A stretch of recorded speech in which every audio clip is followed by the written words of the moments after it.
Hey there, viewers. When even your own family won't show up, there's usually a reason, and it's rarely simple. In Diddy's case, the truth behind their silence is finally coming to light, and what's keeping them away from that prison? It's more disturbing than anyone expected. Let's get into it. Unit 4 knows first. I've been working corrections for 22 years, 15 of those inside MDC Brooklyn. You get used to a rhythm in here. Count, keys, noise, silence, count again, same damn metal door sounds. Same dead-eyed looks, same stupid requests for extra toilet paper or another soap bar. But every now and then, someone steps into this place that throws the whole rhythm off. They don't even gotta say much. The building feels it before the staff do. That's what happened when he came in. I ain't gonna say his name the way the media does. Makes it sound like he's still important. Around here, we don't use names like that. We use bunk numbers, intake codes, or sometimes just him. But for the sake of what I'm about to say, yeah, it was Diddy. And the second his shoes touched Unit 4 North, the place changed. Now, Unit 4 ain't like the rest of me see. We call it the silent dorm, not because it's quiet. It ain't. But because the men who end up there are the ones who know too much, saw too much, or got too much heat on them to mix with the regular tier. It's low security on paper, but in practice it's a vault. No one talks at a turn in 4 North. If they do, they don't do it twice. I remember his intake. I was working the night shift, same as always, lugging around that clipboard with my busted pen and checking off boxes while trying not to fall asleep on my feet. They walked him in with 2 feds and one of our internal detail officers. Didn't say a word, just stared ahead like he already knew where he was going. No cuffs either, just quiet. We don't usually process guys like that. Normally you get the guys with puffy eyes, screaming lawyers, some crying mama outside the Sally Port. But this guy? No entourage, no drama, just stillness. Except there was one thing that stuck with me.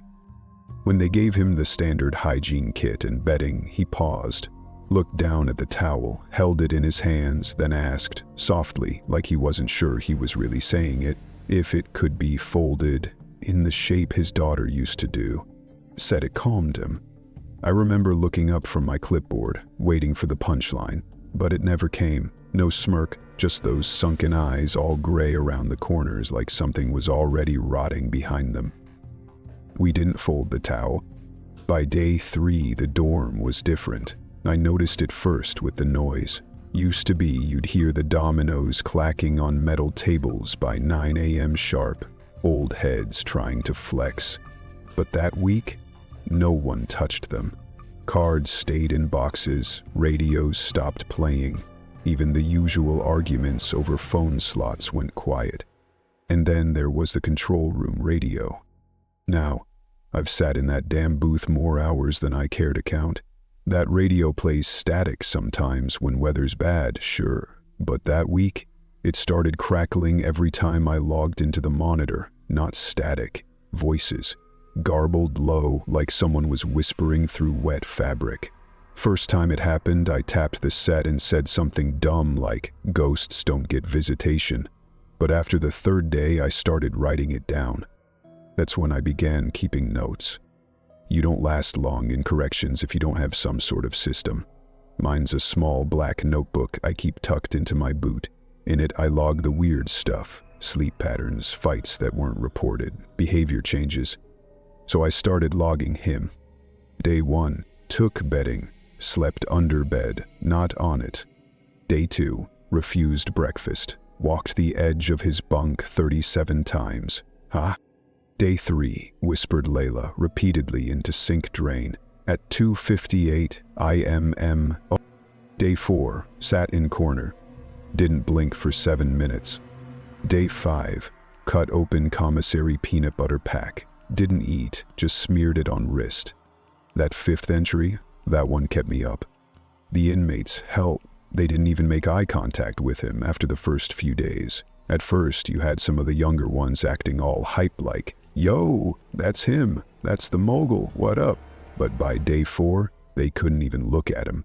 One of them, Guh Boy, we called him, asked to be moved, said he kept dreaming of a girl humming outside his cell door. No one's cell has a door in Unit 4. It's open air, dorm style. The other COs noticed too. Some of them started talking in the break room, whispering between sips of burnt coffee. One said he caught Diddy just staring at the fire alarm like it owed him something. Another claimed he asked for a second blanket, not for warmth, but so he could fold it like the one from home. Again with the folding. Then came the smell. I don't say this lightly. MDC always smells bad. Sweat, bleach, cheap soap, sour food, standard fare. But around his bunk there was this burnt plastic kind of stink, like melted electronics. I thought maybe he'd shorted something, but the maintenance guys couldn't find anything wrong. The smell just hung there, clung to your clothes if you stood too close. On day 6, he looked straight at me for the first time. I was doing rounds, clipboard in hand, steps steady, counting heads. He was sitting on the edge of his bed, eyes locked on the floor. I called his bunk number. People, he didn't respond. I stepped closer, called it again. That's when he looked up. And I swear to God, I forgot what I was doing. His eyes weren't angry, not scared, not even sad, just hollow. Like someone cut out the part of his soul that used to love things. You see that look sometimes with old-timers in solitary, the ones who've forgotten sunlight. Then he said, "It's all folding in." That's it. It's all folding in. I didn't write that in the official log, just in my boot book. You learn to keep 2 records in this job, the one the warden sees and the one that keeps you sane. There was one more thing that week. I ain't told nobody. Security logs showed no visitors, no lawyer appointments, no medical issues reported. But one morning, just before shift change, I came in early to grab a new set of gloves. As I passed by the visitation monitor, I saw a name flash on the screen. No full name, just F. Visitor canceled. I checked the log later. That visit had never been scheduled. At least not officially. I don't know who F is, could be family, could be fantasy. But he was already dressed for visitation that morning.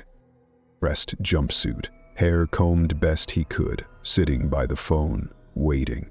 He sat there for 2 hours before finally getting up and walking back without a word. When I did my last check that night, I saw him talking to the drain again. Only word I caught was Sunday. He hasn't had a visitor since. And you know what? The dorm's been quieter than ever. Chapter 2. He said it was a Sunday. People always think you remember the big things in here, like your first day, your first fight, your first lockdown. But honestly, most of that gets swallowed up in the noise. What sticks with you are the details nobody else cares about. The way your bunk creaks at 3 a.m., the smell of lemon bleach when the floors get mopped on Thursdays, the rhythm of a man's footsteps when he's pacing through the night and trying to outrun his own thoughts. That's how it was with him. I didn't really notice at first. I mean, I clocked it, sure, everyone did.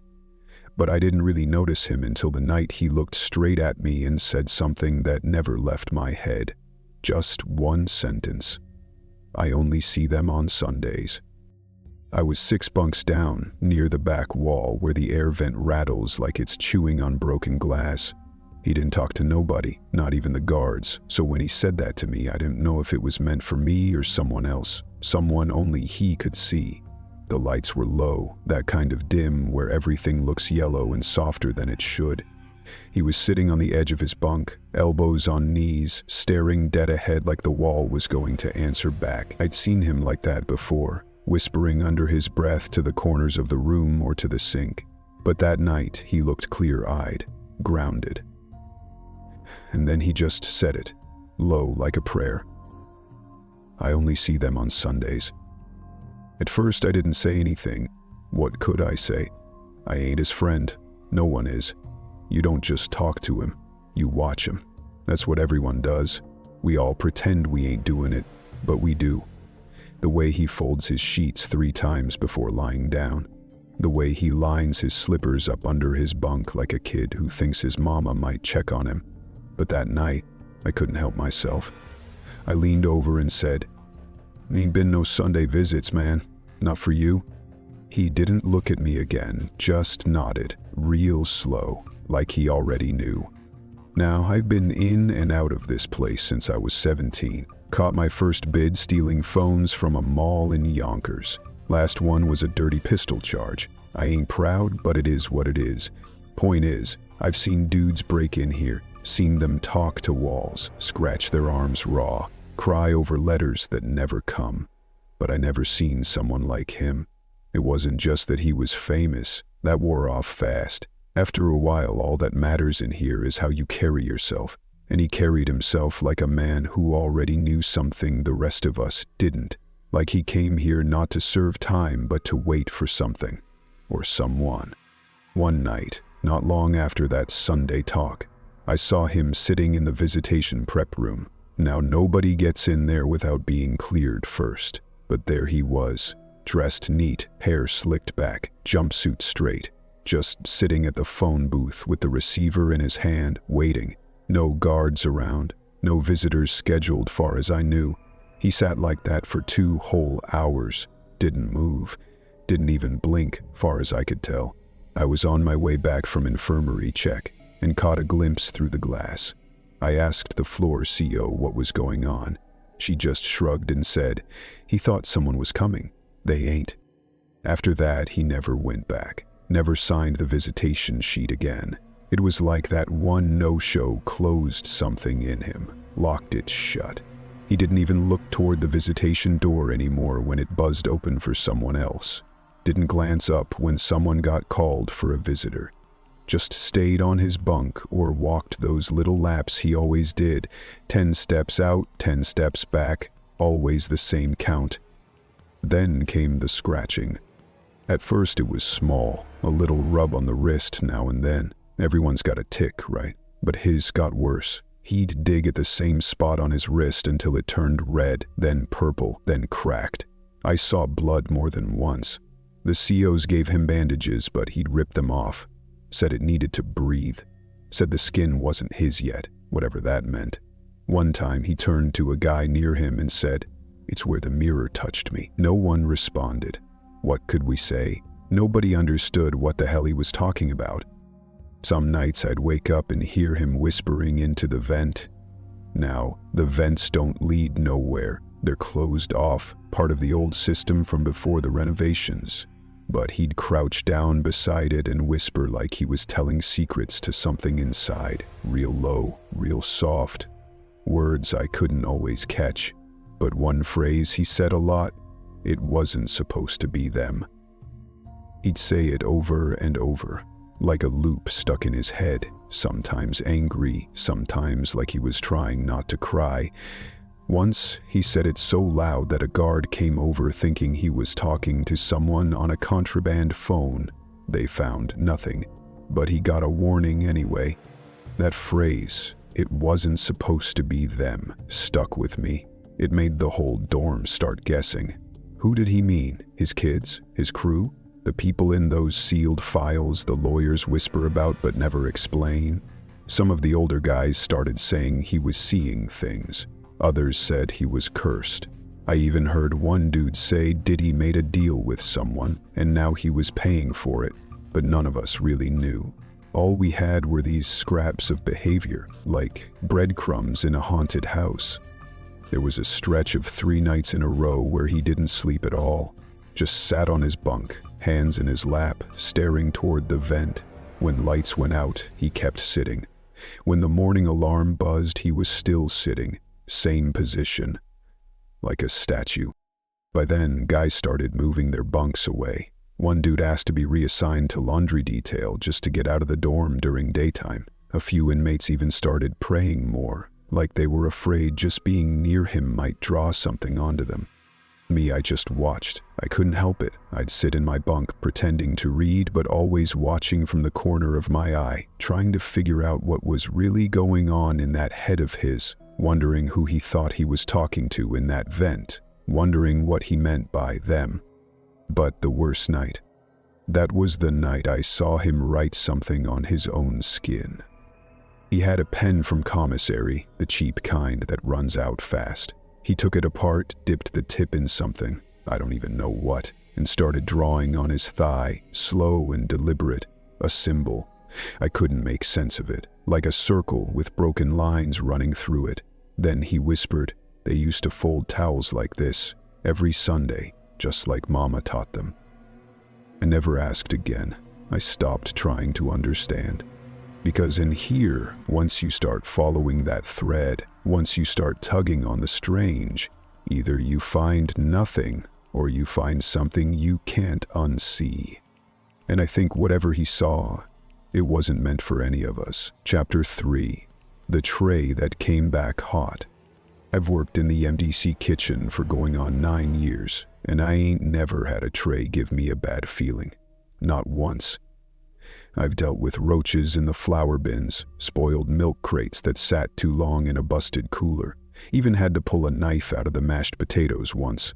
Somebody got real creative with smuggling that day, but none of it ever made me stop what I was doing and just look at a tray, not until the ones that came back from Unit 4. It started maybe 3 weeks after they brought him in. At first, I didn't even notice. We serve over 800 meals a day. Breakfast, lunch, dinner, sometimes late trays for medicals or guys in solitary. It's a blur, but eventually you start to recognize patterns, the names printed on the slips, the quirks, who sends back the peas untouched, who eats the butter packets first, who licks the lid on their pudding cups. And then there was his tray. His real name never shows up, of course, just an inmate number, 4 digits, and a letter. But everyone in the kitchen knew who it was for. The slip would come down the chute from Unit 4. Thin handwriting, faint pen ink, like whoever filled it out didn't want to leave too much behind. The request was always the same: no meat, no sugar, no hot sauce. At first I figured it was dietary, maybe religious, but even the halal guys order the curry chicken when we do it right. Not him. He only ever took bread, rice if we had it plain, and boiled vegetables. Never touched the fruit, which is rare. Most inmates fight over the bananas. He never even unwrapped the saltines. The first tray that came back hot stopped me in my tracks. We serve all meals warm, obviously, but once they leave the kitchen, they cool off fast. It's a long hallway to Unit 4, and if the COs don't rush the pass, that food gets cold before it hits a bunk. That's just how it is. But this tray, this one came back to my hands an hour after it left, and when I touched it, the bottom was warm. Not just not cold. I mean warm. Like it had been sitting under a heat lamp, but we don't have lamps in Unit 4. And I asked the runner. He swore he didn't reheat it, didn't touch it, just picked it up and returned it when the inmate refused. Except the tray wasn't full. The bread was gone. The peas were untouched but rearranged, lined up along the edge like he was making some kind of border.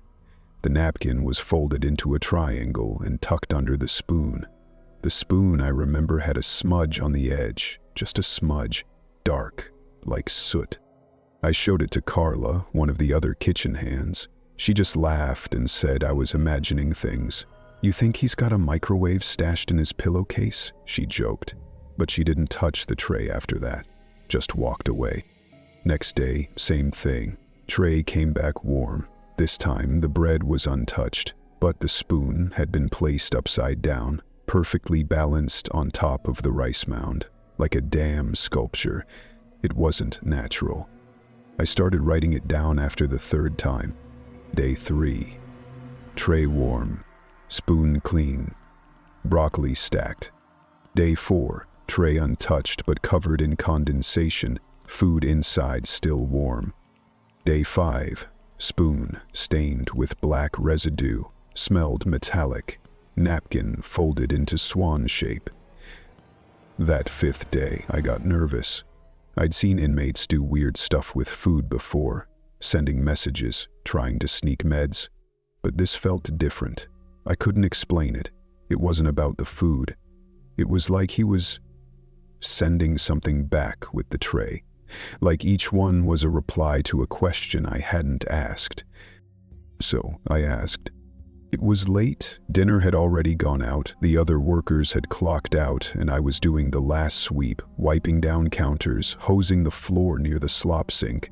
I looked at his tray, the one we'd just sent down to Unit 4, and I pulled a pen out of my apron. I wrote on the inside of the tray lid, right where the slip goes, "Are you okay?" Just that. I figured it'd come back and he'd ignore it, or maybe they'd toss it, but when it came back the next morning, the answer was clear. The lid was torn. Not ripped, not slashed, torn, and not randomly either, torn in a perfect spiral. One continuous curl of plastic like someone had twisted it slowly, deliberately, until it peeled like fruit skin. That's not something you can do easy. That's not boredom, that's message. I didn't say anything to the CEO who dropped it off, just nodded and took the tray like normal. But I kept that lid. It's still in my locker, wrapped in plastic. Every time I look at it, I feel cold in my hands, even though the tray that day was warm again.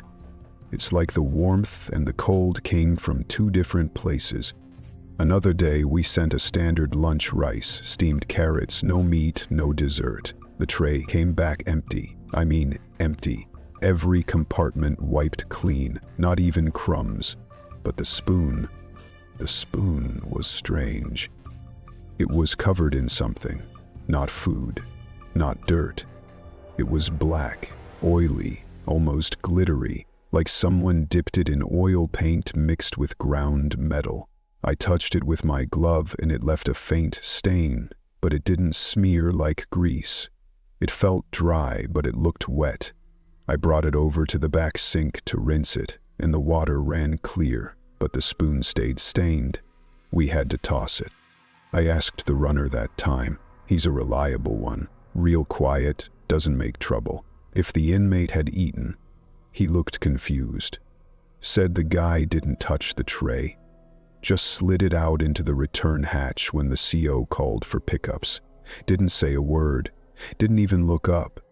I didn't believe him, but I didn't press. You learn not to ask too many questions around here. That's how rumors get you flagged. Still, word started circulating. It wasn't just me anymore. Other kitchen workers started whispering when they saw that slip come through. Someone said the guy had a condition, something immune, maybe something worse. One of the older ladies swore she heard the phrase viral marker mentioned in a logistics meeting.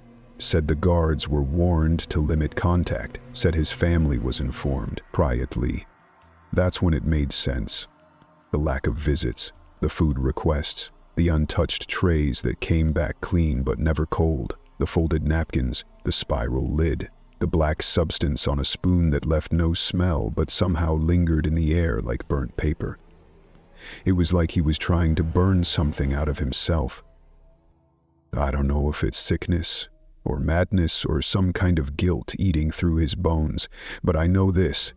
No one eats like that unless they believe something's inside them that doesn't belong. And no one answers a simple question like, "Are you okay with a perfect spiral?" unless the answer is no. Chapter 4. The Call with the Musician. I'm not supposed to read the flagged transcripts. That's the first thing they drill into you when you get clearance to the call room. Stick to your assignments, log the flagged calls, forward anything questionable to legal. You don't get curious, you don't get involved. You just transcribe and keep your head down. But after 4 years of listening to men try and lie to their girlfriends, moms, lawyers, and occasionally themselves through 15-minute bursts of static-filled phone calls, you get numb until something shakes you out of it, until you hear a voice that stops your fingers from typing, until a call lands in your queue with just one name on the visitor log, K. I wasn't even on that assignment that day. The flag system is automated, but some calls get held for manual review when the filters catch certain phrases, threatens, self-harm language, or unusual keywords. This one wasn't scheduled for me. but the file popped up anyway, red tab blinking in the top corner. I clicked it before thinking. It was a cold Thursday morning, the kind where the ceiling buzz feels louder than usual and the room smells like old paper and burnt plastic. The call started normal. Diddy's inmate ID popped up, along with a system label, external audio only IDK, no full name, no attorney verification. That's rare. Usually high-profile inmates have their legal calls routed through locked channels. This one was different, off-book almost. And then the voice came through. I recognized it instantly. I won't say who it was. Can't, even if I wanted to. But if you grew up on radio, if you've ever watched late-night interviews or been anywhere near the music scene in the past 20 years, you'd recognize it too. It was calm, measured, like the kind of voice that could talk a snake back into its hole. But Diddy wasn't calm. He started rambling right away, no hello, no warm-up.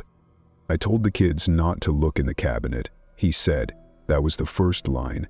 His voice sounded thin, not hoarse exactly, but stretched, like a balloon someone forgot to tie off.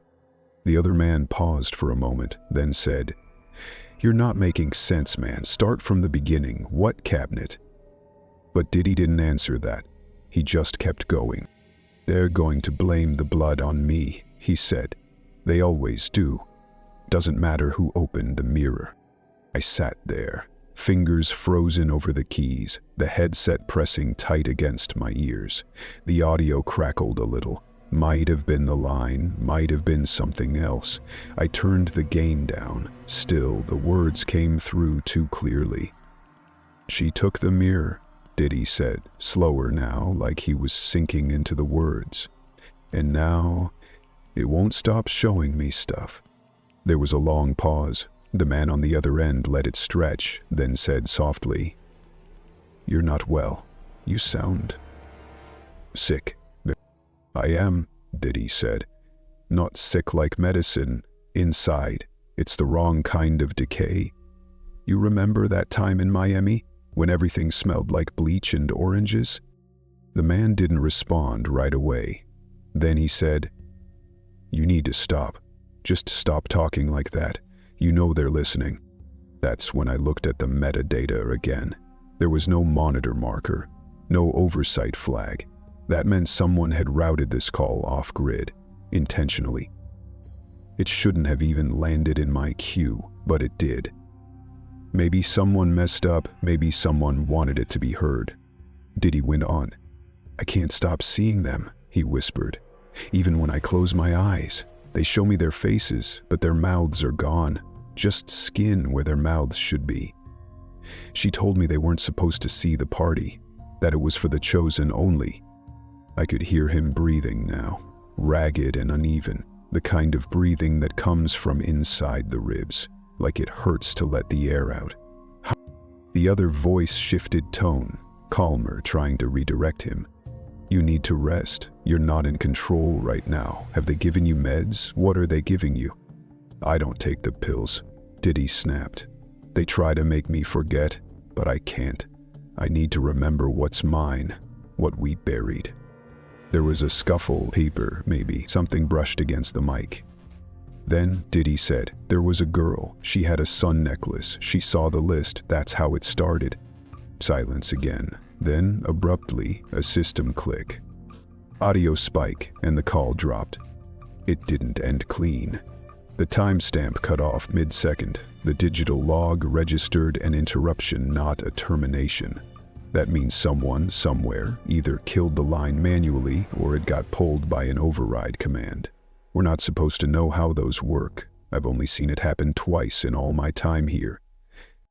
When I went to export the transcript, half of it was already blackbarred, redacted in real time, like someone had keyed in a censorship script while I was still listening, even before I could save a backup. I stared at the screen for maybe 5 full minutes, just breathing, just listening to the buzz of the room. Nobody else noticed. The rest of the room was clacking away at keys, heads down, screens glowing.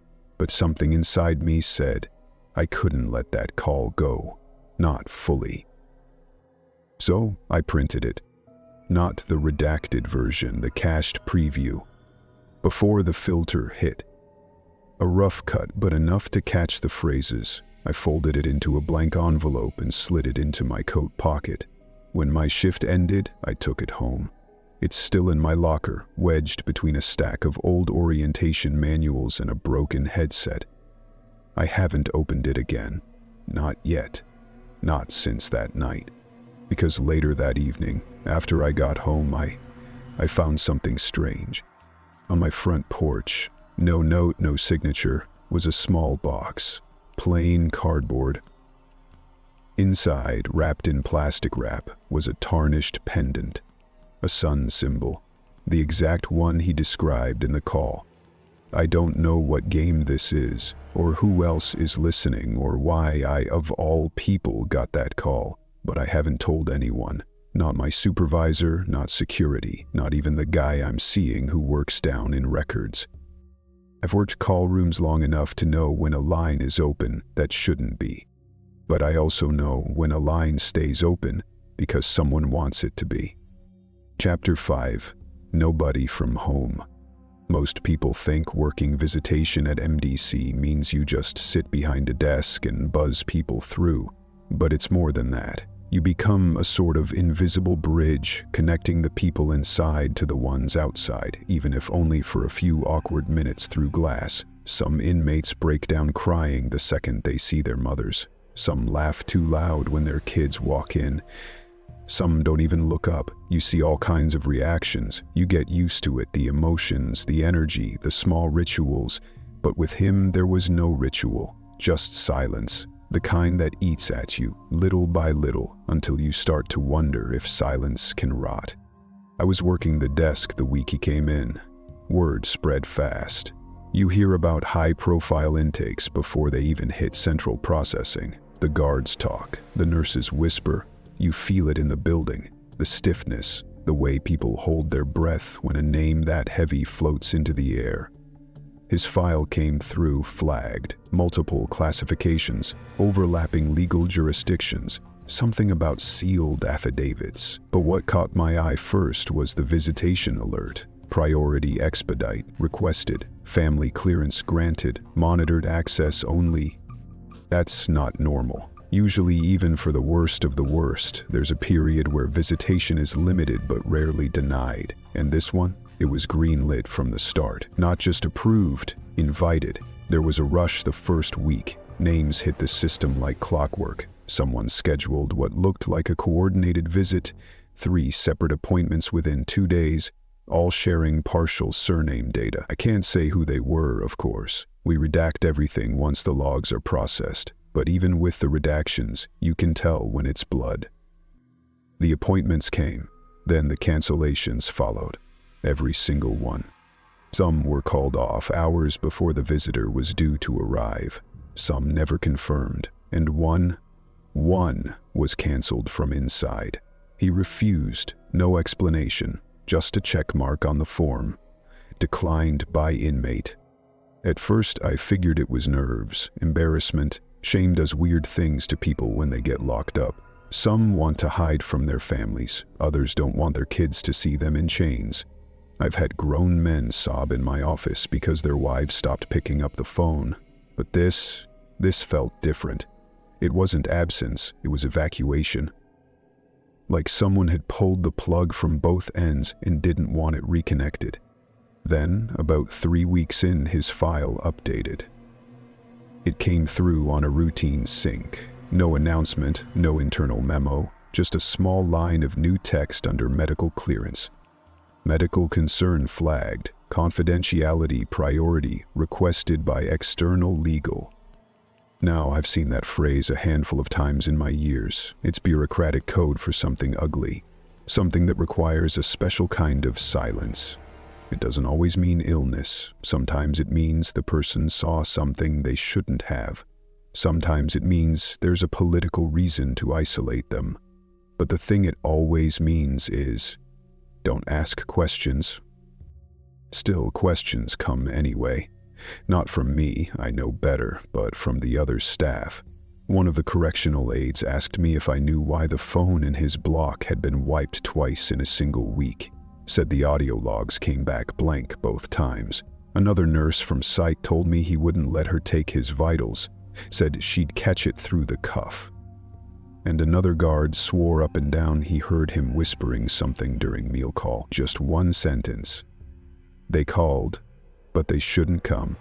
You start to wonder if the reason no one visits him is because they were told not to. By week 5, his name stopped appearing on the visitation docket. I double-checked the logs just to be sure. Nothing. Not even pending requests. It was like his side of the system went dark. I wanted to believe maybe he was just rejecting them all, choosing solitude. Some inmates do, but even the worst of them get a holiday visit, a birthday call, something. He got nothing, so I decided to try and reach out. Just once. I didn't go through the formal channels, didn't request an interview or send a form. I just waited for my rotation to line up with his tier's day room time. We're not supposed to approach inmates directly unless there's cause, but I'd worked long enough to know when something needs bending. He was sitting alone by the wall, away from the phones, fingers resting on his knees like he was meditating. I walked slow, careful not to make it seem like I was heading right for him. When I passed, I kept my voice low. "If you ever want to talk about visitation," I said, "I'm your point person." He didn't look at me, not at first. Then he said, just loud enough to hear, "You shouldn't talk to me. I think it spreads." I stopped. "What spreads?" I asked before I could stop myself. He looked up, eyes glassy but focused, not manic, not tired, just distant. "Whatever's inside me, it knows when someone cares." I should have walked away then. I should have nodded and gone back to my desk and marked it off as inmate disassociation, standard psych stress. But something in the way he said it made me feel cold. Like his words weren't a warning, they were a regret. That night I went home and couldn't stop thinking about those canceled visits, about what it must feel like to wait for someone who keeps promising they'll come and doesn't. And worse, what it must mean if they're staying away on purpose. I logged back into the system after hours, just to look, just to confirm. Every name tied to his early visitation list was now scrubbed, not inactive, not denied, removed, like they never existed in the system at all. Somebody wanted those connections erased, not paused, not preserved, gone. And whatever reason they had, it wasn't just about shame. It was about fear. Chapter 6, Bunkmate 0. They told me Unit 4 North was quiet.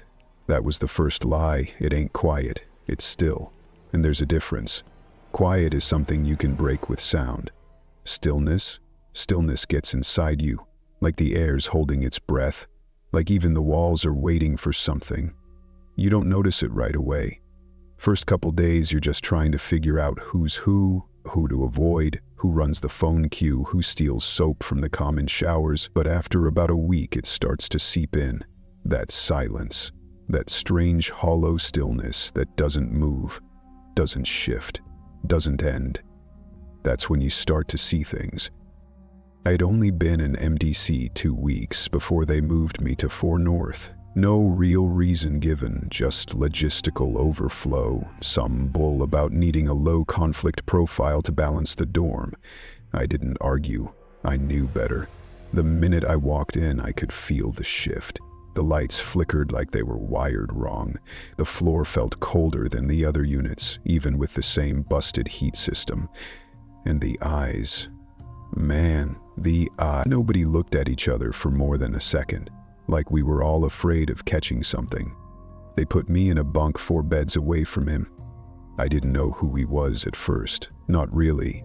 I mean, I'd heard the stories. Everyone had. But seeing him up close, it didn't match the pictures. He looked smaller. Not just physically, but like something had taken the weight out of him. He moved soft, like his bones ached from memory. Always wore his jumpsuit buttoned up too high like he was hiding his neck. He didn't talk, Not to us, not to guards, barely even to himself. But he had patterns, rituals. Every night he'd pace 10 steps forward, 10 steps back. Same count, no variation. He never walked in circles, always squares, tight ones, 4 corners. Every lap ended at the edge of his bunk, where he'd pause, look at the wall, and exhale like it hurt. He never slept on the mattress. That was the part that got to me. He had a full bed like the rest of us, but he always slid underneath it, like a kid hiding from monsters, except he was the thing people were hiding from. Some nights I'd see his eyes peeking out from the shadows under there, just watching the ceiling. Not blinking, just watching. I started writing it down, couldn't help myself. I kept track like a damn researcher. Day 1, 4 o'clock, I am pacing begins. 4 square laps, under bed by 5:30. Day 2, spoke to mirror, just 1 word. No. Day 3, sat motionless for 6 hours, didn't drink water, didn't move. By day 5, I was barely sleeping. Every sound he made became a signal, every silence, a warning. Then came the paper. I woke up in the middle of the night. No sound, no movement, just this feeling like someone had touched my back without touching me. I sat up, heart already racing, checked the bunk, normal, checked the floor, normal. But when I lifted my pillow, I found it. A square of paper, folded tight, sharp edges. No name, no ink bleed from the pen, just the words. 0 can't be counted. That's it. I stared at it for a long time, trying to make sense of it. I thought maybe it was a joke, some twisted inmate prank, but when I looked around, everyone was asleep, except him. He was sitting on the floor by his bunk, back to me, whispering. Not to anyone, just whispering. Like he was talking to the air and waiting for it to talk back. The whisper had rhythm, like a chant, almost. I couldn't make out the words, but I could tell they weren't meant to be heard. I didn't sleep the rest of the night.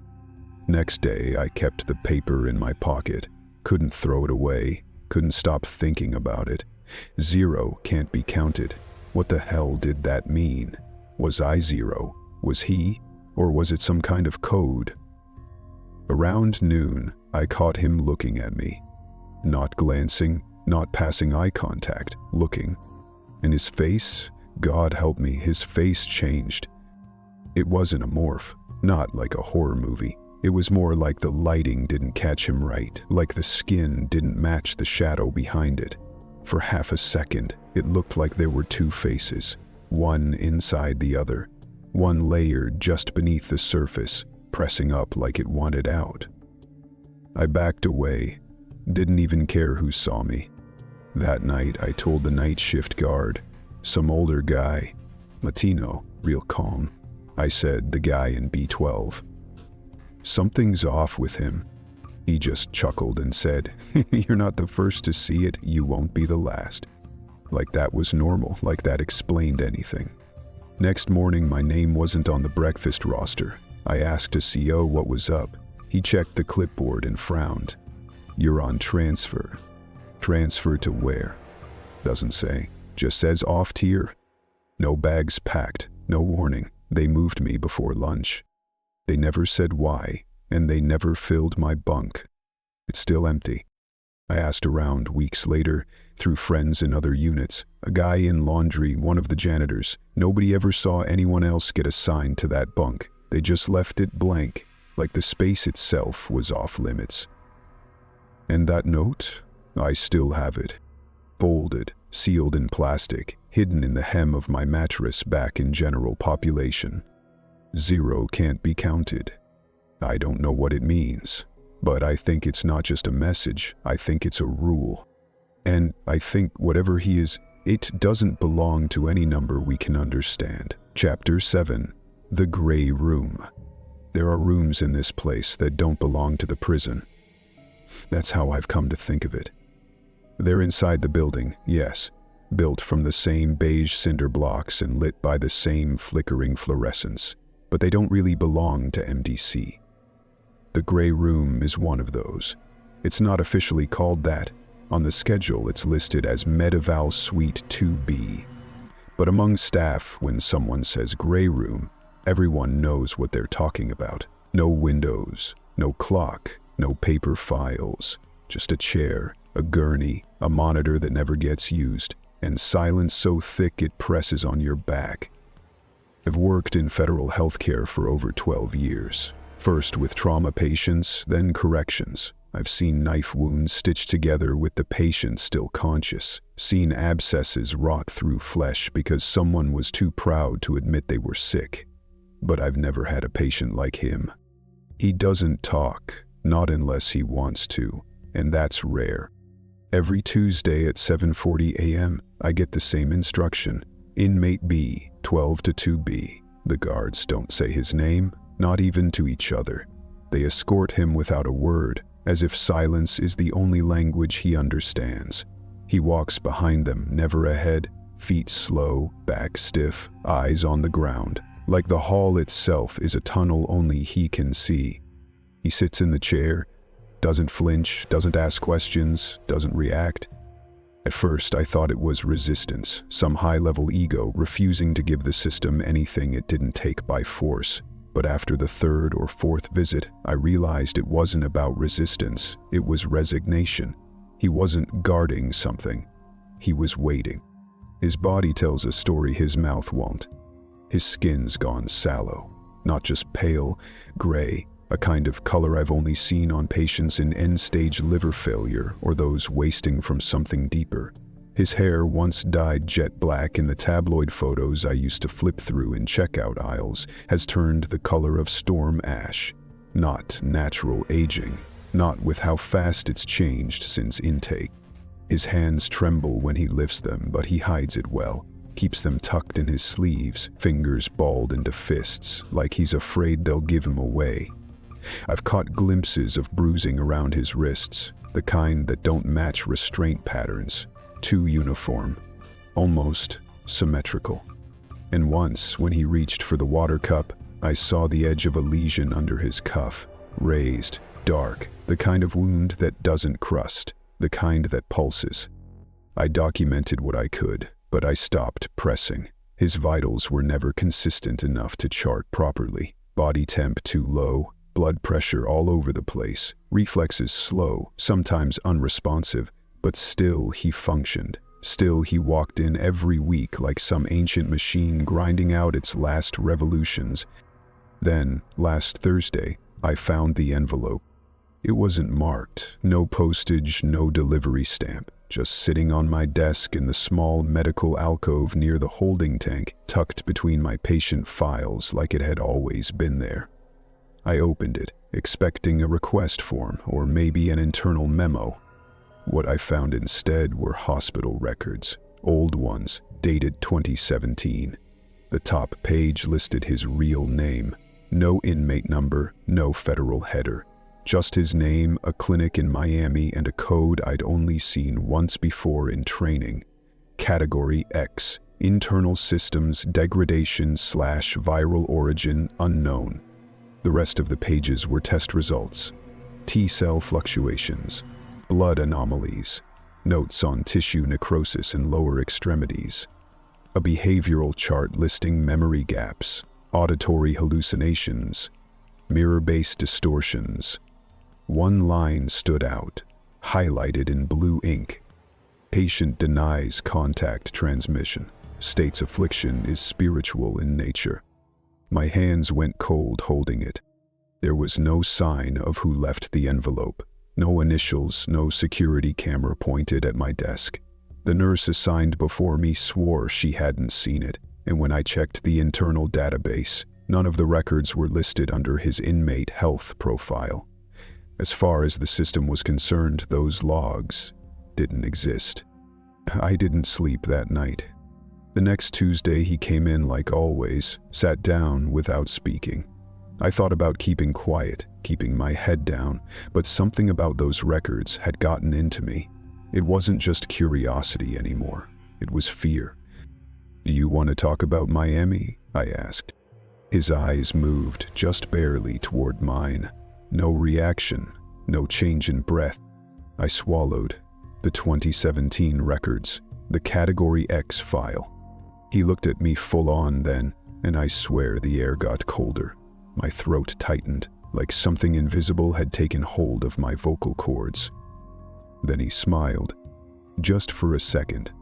You think it's from sex," he said, "but it's older than that." I didn't know what to say. I just stared. He didn't blink, didn't laugh, just let the words hang there, like smoke rising from a fire that had long since gone out. After the session, I scrubbed my hands until they were raw. I kept feeling something under my skin, like residue, like whatever he wasn't done with me. That night, I had the first nightmare. I was standing in the gray room, only it wasn't the same. The lights were flickering faster, the chair was empty. But the gurney was breathing. I could see the sheet rise and fall. I approached it, one step at a time, and just before I reached it, the air shifted and I saw my own reflection on the wall. Eyes black, skin peeling at the edges like sunburn. I woke up sweating, fingers shaking, my nails digging into my palms so hard I'd drawn blood, the taste of something metallic still on my tongue. I filed a formal request for reassignment the next morning, marked it urgent, asked to be moved to general intake or out-of-unit care, anywhere but 2B. The reply came back by afternoon. Request denied, no further action necessary. The envelope is gone, disappeared from my drawer without a trace. And next Tuesday he'll be back in the gray room. So will I. Chapter 8. The Visitor Who Never Came. Sunday morning begins like all others in MDC Brooklyn. Gray light through slit windows, cold cereal, stale toast, and the slow shuffle of bodies that no longer count days but movements. But this Sunday, something is off. The cameras catch it before the staff do. Inmate B12 is already dressed by 5:00 a.m., standing beside his bunk in clean blues, collar pressed tight to his throat. No one else is moving yet, not even the guards.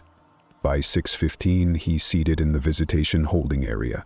No escort, no verbal request. He walked there, unprompted, as if summoned by something outside the routine. The desk officer on shift notes the anomaly but doesn't intervene. A simple scribble in the logbook. B12 in prep early, no visitor scheduled. He sits in the exact center of the booth row, seat number 5, a spot usually reserved for conflict resolution visits, where inmate and visitor are kept apart by 2 full panes of reinforced glass instead of 1. He picks up the phone even though the opposite receiver sits silent, untouched, behind clear plastic. He doesn't move much, doesn't fidget, just breathes, slow and deliberate, like someone measuring time by the weight of their lungs. At 6:47, he laughs. Short, not loud, but audible on the mic feed. At 7:12, he wipes his face with the sleeve of his jumpsuit. At 7:34, he begins whispering into the receiver. The words are mostly lost in static, but a few fragments spike in the system filters. Did they get the picture? And I told them not to use the key. At 8:05, he places the receiver down with a softness that doesn't match the room. He closes his eyes for exactly 2 minutes, then opens them and stares at the empty chair across from him as if someone is still sitting there. By 8:12, he hasn't moved. By 8:45, he's still frozen. At 9:01, an officer finally enters to retrieve him. He stands up without being told, walks back to Unit 4 without resistance, hands loose at his sides, eyes focused ahead. He doesn't speak, not even when the guard asks if he wants to stop by medical for his weekly. Just a slow shake of the head, more gesture than reply. Back in the dorm, his cell is searched.